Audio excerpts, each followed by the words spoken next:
இன்றே டவுன்லோட் செய்து உங்கள் ஃபேவரட் ஷோக்களை என்ஜாய் பண்ணுங்க. இதெல்லாம் சங்கடமா இருப்பிய. இப்படி ஆசையா போட்ட பூமி பூஜை பாதியில நின்னு போச்சுன்ட்டு அதுக்கு எதுக்கு வருத்தப்பட்டுக்கிட்டு? நீ நின்னு போச்சுன்னா என்ன, இன்னொரு நாள் பார்த்து நடத்திக்கலாம்ல. நீங்க எதை பத்தி யோசிக்கிறீங்கன்னு புரியுது. அந்த பாண்டியம்மா கொலகேச பத்தி தானே. அதை பத்தி யாரும் வருத்தப்படுறதுக்கு ஒண்ணும் இல்ல. அதுக்கு எனக்கு எந்த சம்மந்தமும் இல்ல. இப்ப கூட அந்த இன்ஸ்பெக்டர் சண்முகத்தை கூப்பிட்டு விசாரிச்சுட்டு போயிட்டு வாங்கன்னு அனுப்பிச்சிட்டாங்க. இனிமே எந்த பிரச்சனையும் வராது. தப்பா நினைக்காதீங்க பிரசிடென்ட். பூமி பூஜை ஆரம்பிக்கிறதுக்கு முன்னாடியே அது தடங்களா போலீஸ் வந்ததால நின்னு போச்சு.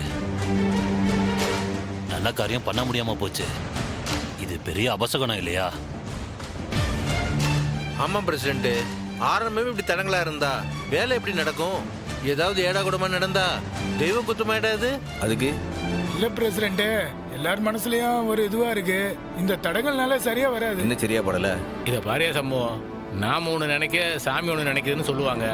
நம்ம ஆஸ்பத்திரி கட்டுறதுக்கு சாமியோட நகையெல்லாம் அடகு வைக்கிறது செந்தூர் முருகனுக்கே பிடிக்கலன்னு நினைக்கிறேன். சண்முகம், தப்பா எடுத்துக்காதீங்க. ஆரம்பமே அபசகுனம். நிச்சயமா இந்த வேலை நடக்காது. அதனால ஆஸ்பத்திரி கட்டுற முயற்சிய இப்படியே விடுறதா நல்லது.